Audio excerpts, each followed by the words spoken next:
tía Elvia, que estaba cerca, y Titi dice que él le está dando a mi hija, que él le está dando a mi hija. Y Elvia se va para donde está Titi, y Anto se paró y retrocedió para el medio de la carretera. ¿Y qué pasó en ese momento? Yo voy para donde Lela, y Lela tenía el traje hasta la cintura, no se le veía el ombligo, y le empezó a decir: Lela, levántate, por favor. Y en ese momento cerró como los ojos. Ok. Esas fueron las palabras que, según una adolescente de 16 años, le gritó desesperadamente a su prima Gabriela Nicole Prats Rosario durante sus últimos segundos de vida. Pero ese no fue el único momento importante de su testimonio en el juicio contra Elvia Cabrera Rivera en Puerto Rico. Mientras el jurado escuchaba su relato, ya había comenzado la selección del jurado que juzgará por separado a Antoniesca Avilés Cabrera. ¿Podrían testimonios como este influir en la posibilidad de encontrar un jurado completamente imparcial? Ese, precisamente, es el tema de hoy. Comenzamos. Esto es Eni con Más, con Eni Pichardo. Saludos y bienvenidos a una nueva edición de Eni con Más. Gracias por acompañarme y feliz inicio de semana a todos ustedes. Si valoran este tipo de cobertura judicial independiente, los invito a darle like a este video, suscribirse a este canal y activar la campanita para no perderse nuestras próximas actualizaciones de este y otros casos importantes para nuestra comunidad. Vamos a comenzar. En el juicio contra Elvia Cabrera Rivera, declaró el viernes una de los testigos más esperados por el Ministerio Público, la prima de Gabriela Nicole Prats Rosario. Tenía 15 años cuando ocurrieron los hechos. Hoy, con 16, narró ante el jurado lo que asegura haber visto aquella noche. Antes de analizar ese testimonio, escuchemos parte de lo que declaró en sala. ¿Qué fue lo próximo que sucedió cuando usted vio que Lela cerró los ojos? Lela tenía el traje hasta la cintura y no se le veía el ombligo. Tenía los panties claritos y estaban como manchados de sangre. Y Yandiel viene azorado y le bajó el traje a Lela. Y yo ahí mismo me percato que Lela tenía dos rotos por la cadera, entre la cadera y la nalga. ¿Y qué hicieron en ese momento con Lela? Se la llevaron para el carro de Dylan. De Dylan. ¿El carro de Dylan cuál es, si usted lo recuerda? Un Corolla. ¿De qué color? Oscuro. Oscuro, ok.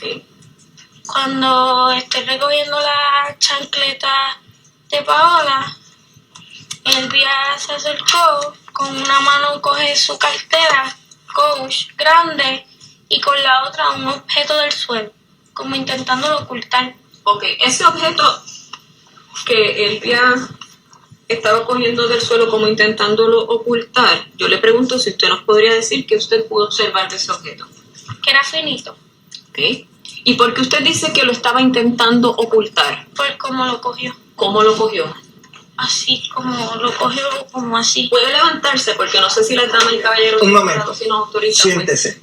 Pues, si nos autoriza. Usted le tiene que pedir autorización al tribunal. Aquí usted no da instrucciones a nadie, fiscal. Entonces, juez, estaba... Vamos de nuevo. Lo que pasa es que lo dije, puede levantarse si el juez nos autoriza. Y ella se levanta. Primero pide autorización y después entonces... Si usted nos autoriza, juez, si ella puede levantarse para mostrarle a la dama y caballero del jurado. Se puede levantar, testigo.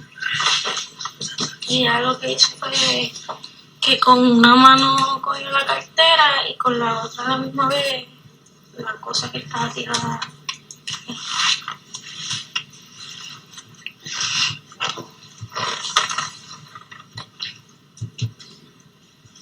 Mire, cuando Elvia coge ese objeto y la cartera, ¿qué es lo próximo que sucede? Me miró ¿Quién la miró? Elvia. Elvia la miró. ¿Y qué pasó? Me dijo, tú no viste nada. Y me lo dijo en forma desafiante, en un tono fuerte. En un tono fuerte. ¿Y qué usted hizo cuando Elvia le dijo tú no viste nada? Le dije, vete para el carajo, ¿Por qué usted le dijo vete para el carajo? porque estaba molesto Usted estaba molesta porque por todo lo que había pasado. Después de escuchar ese relato, hubo tres aspectos que sobresalen. Primero, la testigo aseguró haber visto a Antoniesca sobre Gabriela mientras la víctima permanecía en el suelo. Sin embargo, durante el contrainterrogatorio, reconoció que nunca pudo identificar qué objeto tenía Antoniesca en las manos. También admitió que no observó a Elvia sacar un arma de su cartera ni entregársela a su hija.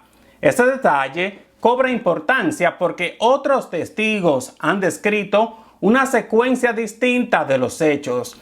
Ahora corresponderá al jurado decidir cuál de esas versiones considera más convincente. Segundo, el momento más emotivo llegó cuando recordó los últimos instantes junto a su prima. La testigo se quebró en sala. El juez decretó un receso y varios familiares de Gabriela no pudieron contener las lágrimas. Y tercero, la adolescente declaró que vio a Elvia recoger simultáneamente su cartera y un objeto que describió únicamente como finito. No pudo identificar de qué objeto se trataba. La defensa objetó esa parte del testimonio al sostener que esa alegada expresión no aparecía en la entrevista inicial ni en la declaración jurada de esa testigo. Tras celebrar una vista bajo la regla 109 de evidencia, el juez permitió que el jurado escuchara esa manifestación. Será ahora el panel quien determine el peso que le concede dentro del caso. Pero el testimonio de la prima no fue la única evidencia importante de la jornada. También comenzó a declarar el patólogo forense, el doctor Javier Gustavo Serrano, quien practicó la autopsia de Gabriela Nicole. El médico confirmó que la adolescente recibió 11 heridas de arma blanca y que la lesión que perforó el corazón fue la causa de muerte. Sin embargo, explicó que no podía determinar si esas heridas fueron provocadas por un punzón, una cuchilla, una navaja u otro objeto específico. Tampoco pudo establecer de manera definitiva si se utilizó una sola arma o más de una. Además, confirmó que nunca recibió un arma para compararla con las heridas durante su análisis. Este detalle resulta relevante porque hasta este momento del juicio, distintos testigos han utilizado descripciones diferentes sobre el supuesto objeto empleado durante la agresión. Y mientras el jurado continúa escuchando esta evidencia contra Elvia Rivera, el proceso separado contra Antoniesca Vilés Cabrera también sigue avanzando. La defensa solicitó que ese juicio fuese pospuesto por al menos 6 meses. Argumentó que toda la evidencia presentada públicamente durante el juicio contra Elvia podía afectar la posibilidad de seleccionar un jurado completamente imparcial. Sin embargo, el Tribunal de Apelaciones rechazó esa petición y permitió que el proceso de selección del jurado continúe. Precisamente sobre ese tema, conversé con la licenciada María Soledad Sáez, una de las abogadas de Antoniesca. Veamos. Licenciada, como siempre, un placer tenerla acá con nosotros. Gracias por la invitación. Un placer igualmente. Licenciada Sáez, el Tribunal de Apelaciones rechazó la petición para aplazar el juicio de Antoniesca por la alegada publicidad adversa. ¿Cómo interpreta la defensa esa determinación? Bueno, lo triste de eso es que lo esperábamos, ¿verdad? Aunque nosotros insistimos en que si hay un caso en el que se puede ejemplificar el efecto dañino de la publicidad adversa en este, a pesar de eso, en este caso, por las razones que ya hemos discutido antes, el tribunal ha determinado no intervenir. Y entonces lo terrible de esto es que no acogen los recursos, o sea, simplemente declaran no al lugar sin resolver la controversia legal. Pues no se discute sus méritos. Así Entonces, que tendríamos que esperar a la etapa apelativa de resultar adverso el resultado del caso al final, valga la redundancia, si no, si ella saliera culpable, en una etapa de apelativa tendríamos que volver a hacer los planteamientos. pero entonces, licenciada, ¿se diría que el tribunal básicamente descartó el posible impacto de la cobertura mediática o simplemente entendió que no había fundamentos para intervenir en esta etapa?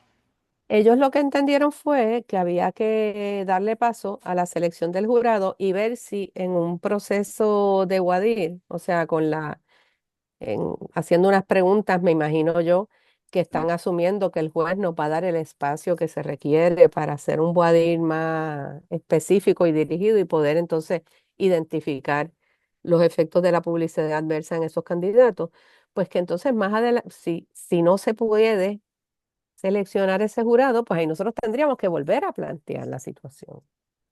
Pero es interesante, licenciada, la selección del jurado que se está llevando a cabo mientras que semanalmente en el juicio contra Elvia Cabrera Rivera se presentan testimonios en los que básicamente mencionan directamente a Antoniesca. ¿Qué es lo que más le preocupa a la defensa durante este proceso de selección con relación a todo esto? Bueno, lo que pasa es que el Tribunal Supremo aquí está descansando en una premisa de que la gente, que basta con que la gente diga, no, yo no voy a considerar a la hora de tomar mi decisión nada que no sea lo que se ha ventilado en sala o discutido en sala. Sí, yo me comprometo a no tomar en cuenta nada de lo que he conocido a través de la prensa o de los medios o de las redes, ¿verdad? Y entonces hay que tener una fe ciega en eso cuando los seres humanos no actuamos de esa manera. O sea, esto ha sido un bombardeo intenso. De hecho, el juicio contra Elvia Cabrera, la prueba que se ha presentado es contra Antonieshka, no es contra Elvia. Contra Elvia no hay prácticamente ninguna prueba. Hay muy pocos testimonios que están relacionados a conductas atribuibles a Elvia, perdón, y son testimonios contradictorios entre sí. O sea, que verdaderamente este proceso que se ha llevado a cabo es prácticamente contra Antonieshka y es paralelo a la selección del jurado. O sea que nosotros, por ejemplo, el viernes, cuando vayamos a continuar la selección del jurado, vamos a tener que lidiar con todos los efectos que han tenido los últimos testimonios, con un montón de evidencia que no es admisible y que se admitió en este juicio contra Elvia porque no se objetó o porque simplemente el juez la admitió de manera, aunque no, por errores del tribunal. Y entonces, pues nosotros vamos a tener que, por ejemplo, te voy a dar un ejemplo concreto que para mí es el mejor. Hubo toda una polémica en torno a unas manifestaciones que hizo Antonieshka cuando la arrestaron, que son unas manifestaciones que no son admisiones sobre asesinato, pero son unas manifestaciones que exculpan a la madre. Entonces, la defensa de Elvia quería traerlas. El juez no lo admitió porque, entre otras cosas, la fiscalía argumentó que esas admisiones o manifestaciones no, no eran prueba en contra ni de Elvia que no eran prueba en contra de Antonieshka. O sea, el debate fue sobre Antonieshka. El juez decide no admitir esas admisiones. Pues ese documento salió publicado en la prensa, como quiera. O sea, no fue prueba en el juicio, pero salió publicado en los medios del país. Entonces, ¿de qué vale que el tribunal resuelva una controversia sobre si algo es admisible o no, si de todos modos en la prensa, no sé cómo, ¿verdad? Se estuvo discutiendo el documento? Entonces, licenciado, usted me está diciendo básicamente que estos testimonios y elementos de evidencia no fortalecen automáticamente el caso contra Elvia, ¿o será que todavía hay aspectos que un jurado tendrá que analizar con mucha cautela antes de otorgarles determinado peso? Sí, yo espero que el jurado, ¿verdad? Uno siempre tiene que apostar y tener fe en la gente y espero que a la hora de verdad deliberar, esos miembros del panel de jurado, en el caso de Elvia, y los que finalmente seleccionemos nosotros, de verdad hagan el ejercicio de analizar la prueba con detenimiento, ¿verdad? Y sobre todo fijarse en las inconsistencias tan importantes que hay sobre los aspectos fundamentales. Llama la atención también, licenciada, el hecho de que hasta el momento distintos testigos han descrito de manera diferente el supuesto objeto que se utilizó en este incidente y la participación de personas involucradas. ¿Hasta qué Ujú. punto esas diferencias son normales en un juicio y cuándo pueden comenzar a afectar la fortaleza de la teoría del Ministerio Público? Bueno, en este caso es terrible porque nadie vio el objeto. No hay una sola persona, un solo testigo que diga, yo vi el objeto. Lo que dicen es algo con punta, algo que parecía un bolígrafo, algo que parecía un cuchillo, lo de la peinilla. Todas estas descripciones parecen estar sugeridas a los testigos por los investigadores o por la fiscalía, no sabemos.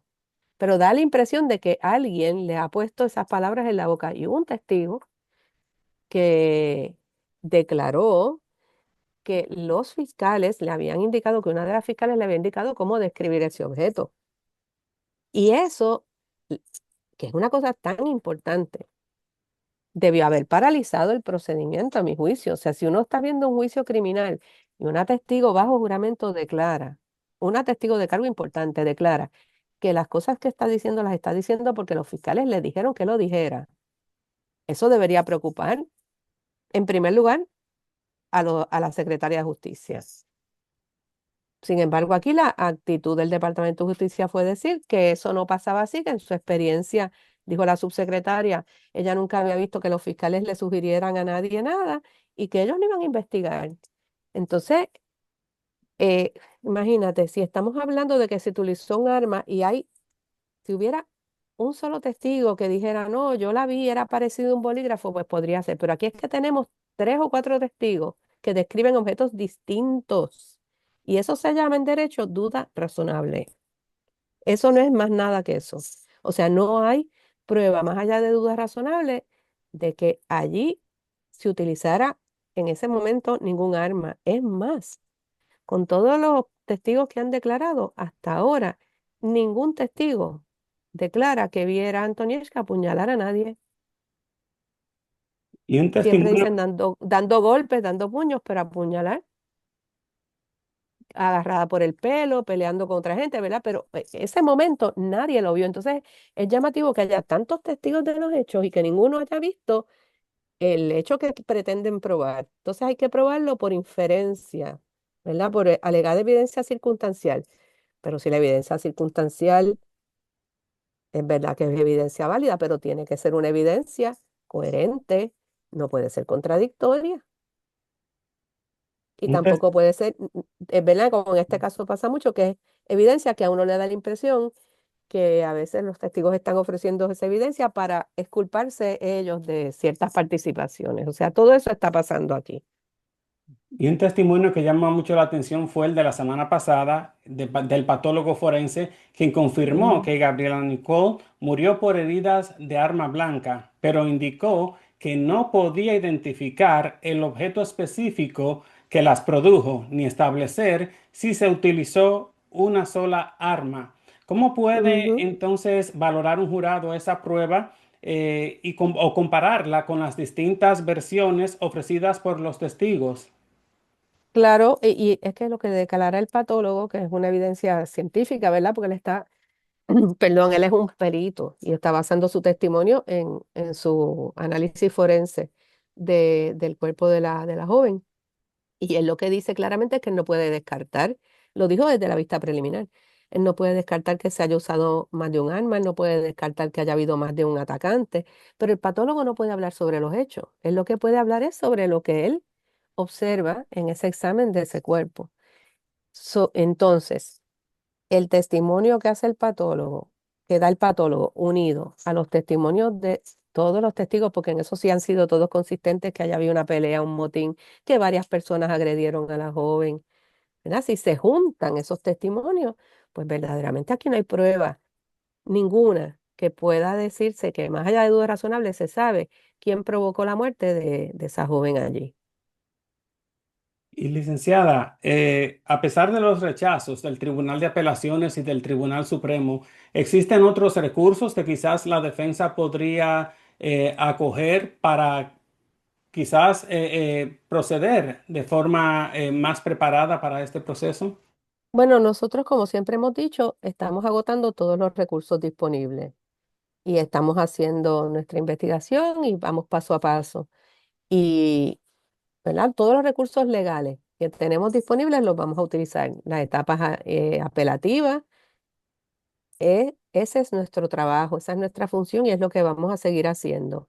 Si el resultado al final fuera adverso para nuestra representada, tenemos la apelación, ¿verdad? Que es un recurso que el tribunal está obligado a atender, ahí van a tener que resolverlo obligatoriamente, ahí no pueden decir no al lugar, porque eso es un derecho, que cuando una persona resulta culpable en un caso criminal, el tribunal apelativo tiene que revisarlo. Y si tampoco se pudiera resolver mediante apelación, pues tenemos otros recursos que estaremos evaluando en su momento para presentar y acudir a los foros que haya disponibles, incluso los foros federales. Y finalmente, licenciada, con la selección del jurado ya en marcha y mientras continúa el juicio contra Elvia Cabrera Rivera, ¿qué medidas concretas está tomando la defensa para proteger el derecho de Antoniesca a ser juzgada únicamente por la evidencia que se presente en su propio proceso?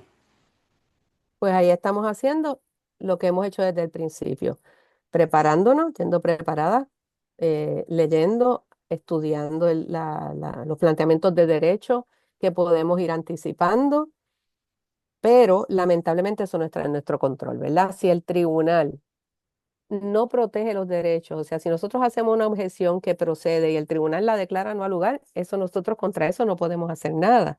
Lo que podemos es ir dejando ese récord claro para que si hubiera una etapa posterior, pues entonces poder reproducir todos esos planteamientos. Y estamos en eso, trabajando a todo vapor para poder llevar la mejor defensa posible. Pero el proceso de selección del jurado continúa como ha venido ocurriendo, ¿no? Si continuamos el viernes, vamos a examinar, no sabemos cuántos candidatos lleguen el viernes para continuar nuestro examen y vamos poco a poco. Esperamos que el juez nos permita examinar que nos dé el espacio que se necesita. El primer día que cuando se comenzó con el proceso de selección del jurado se nos permitió, ¿verdad?, hacer las preguntas con relación a lo de publicidad excesiva aparte. Así que esperamos que eso siga así de esa forma. Perfecto, licenciada Sáez, como siempre, agradezco mucho su tiempo y su colaboración.